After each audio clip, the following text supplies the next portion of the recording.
श्री परमात्मने नमः।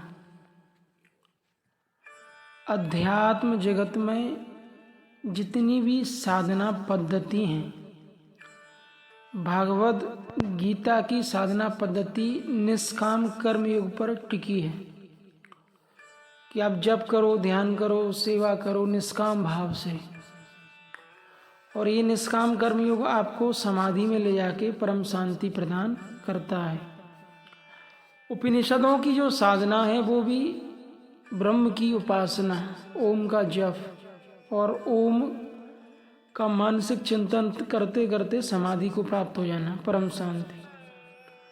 योग दर्शन की साधना भी वही है, मंत्र तप औषधि समाधि सिद्धिया, कि मंत्र का निरंतर जाप करना है, मन सहित इंद्रियों को विषयों से हटा के परमात्मा के चिंतन में लगाना तपस्या है।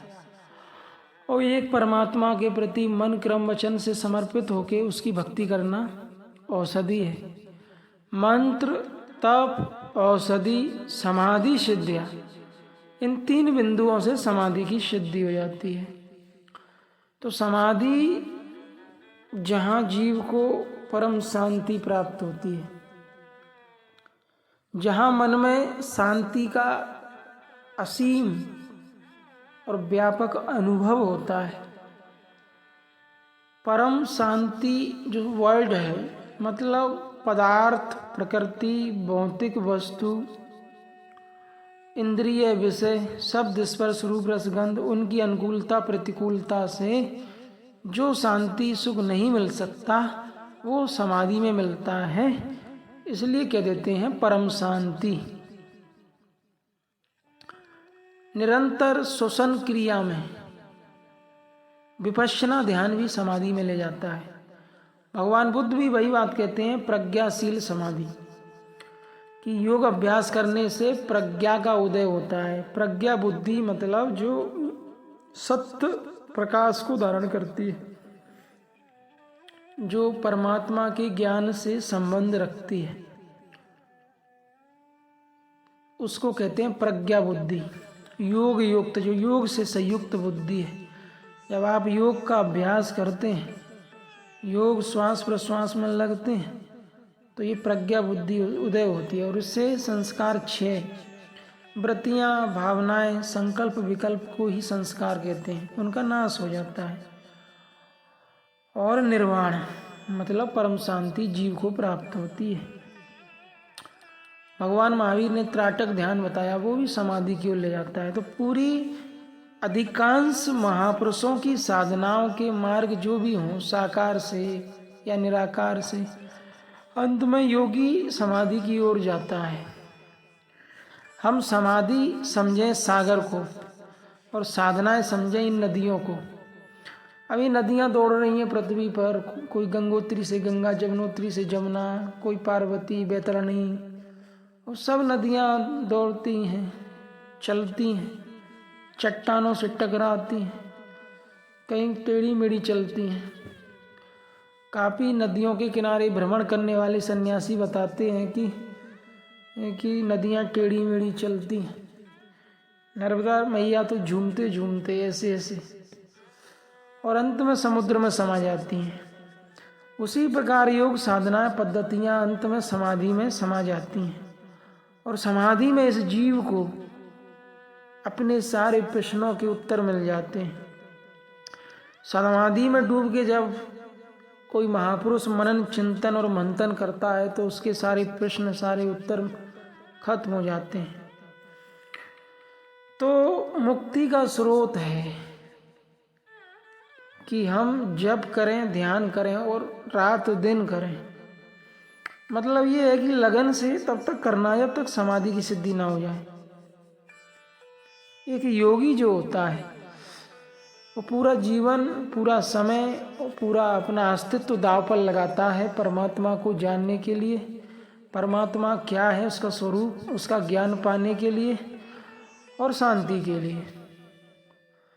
शांति, धर्म और ज्ञान की दिशा में आगे बढ़ने के लिए मनुष्य प्यासा है, व्याकुल है और वो भटकता है।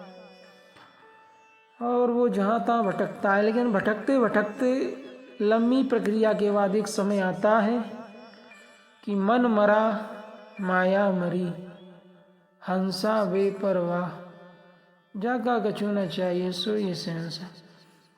तो योग साधना करते करते एक अवस्था आती है जहाँ मन के सारे विकार, काम, क्रोध, लोभ, मोह, राग, द्वेष, इच्छा, वासनाएं खत्म हो जाती हैं, बैर विरोध खत्म हो जाता है, अब वो परमानंद और परम शांति को पा जाता है। मन के अंदर जो भावना है वो दो होती हैं, एक दैवी एक आसुरी। जब मनुष्य यज्ञ करता है, जप करता है, ध्यान करता है, साधना करता है, तो उसमें दैवी भावनाओं का विकास होता है। उसमें करुणा, दया, सहृदयता, मैत्री, प्रेम, सौहार्द, समता, सरलता, शांति, इन वृत्तियों का विकास होने लगता है। ये वृत्तियों का विकास होता है योग, अध्यात्म, धर्म के पथ पर चलने से। करुणा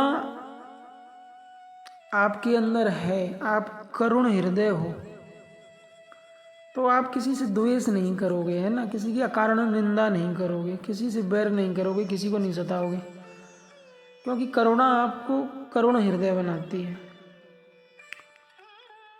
वे लोग जो दूसरों से बैर करते हैं, बैठ के महफिल जोड़ के निंदा करते हैं, बुराइयां करते हैं, दूसरों को नीचा दिखाते हैं, वो अविवेकी और मूढ़ हैं, जड़वत, मूढ़मती, जड़ बुद्धि के कारण वो ये नहीं समझते कि ये सारे जीव प्रकृति ने बनाए।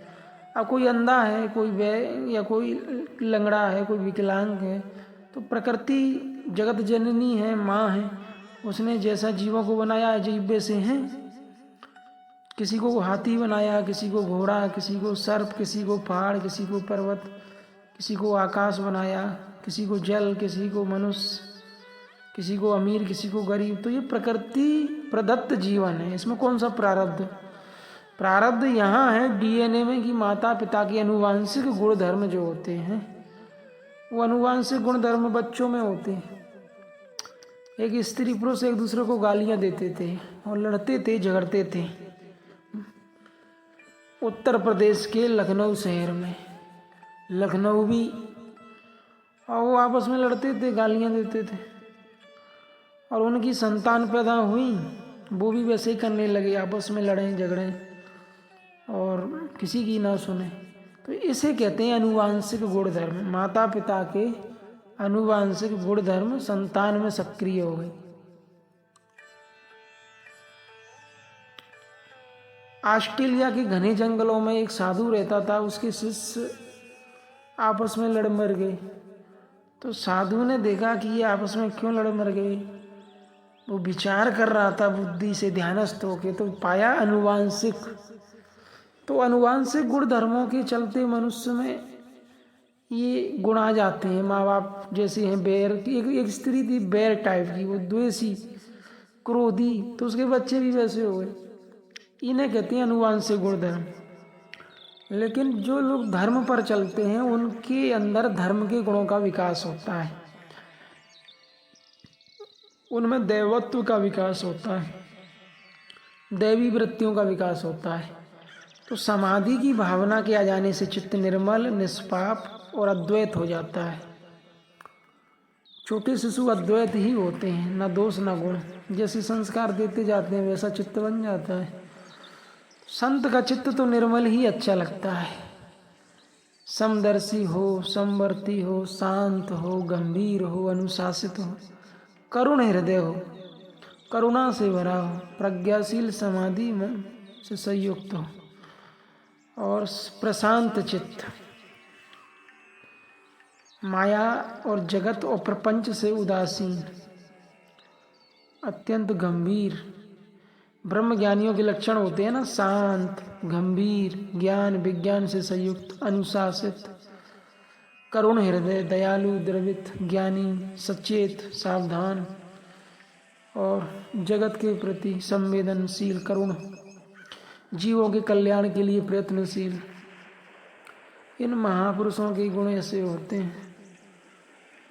तो समाधि की ओर जो जीव गति करेगा वही सुख शांति से भर जाएगा। जिन जीवों ने, मनुष्यों ने धर्म, ध्यान और समाधि को त्यागा वो शांति से वंचित है। अंतिम सत्य यही है जीवन का कि तुम्हें शांति प्राप्त हो, और उसके लिए तुम ध्यान समाधि में उतरो, साधना को करो। और साधना क्या है? साधना की अवस्थाएं होती हैं। जो लोग बहुत सी साधनाओं में, साधना का आरंभ में बताया जाता है, गुरु के पास जाओ, सेवा करो, उनसे साधना सीखो, फिर एकांत में ध्यान करो, जप करो। ध्यान करते करते समाधि में जो है उस परम शांति को प्राप्त करो और मुक्त हो जाओ संसार सागर से। परमात्मा जो है वो तो न जन्मता है न मरता है, वो सर्वशक्तिमान है, सर्वज्ञ है, सर्वत्र व्याप्त है, अंदर बाहर सर्वत्र उसका वही परम चेतन का संचार है सारे अनंत सृष्टि में। और प्रकृति जो है उसके दो रूप हैं, एक परा एक अपरा, एक जड़ एक चेतन। दोनों प्रकृतियाँ अनंत प्राणियों को, शरीरों को, जीवन को और अनंत ग्रह उपग्रह यूनिवर्स गैलेक्सी सबको पैदा करती हैं और विनाश को प्राप्त हो जाते हैं।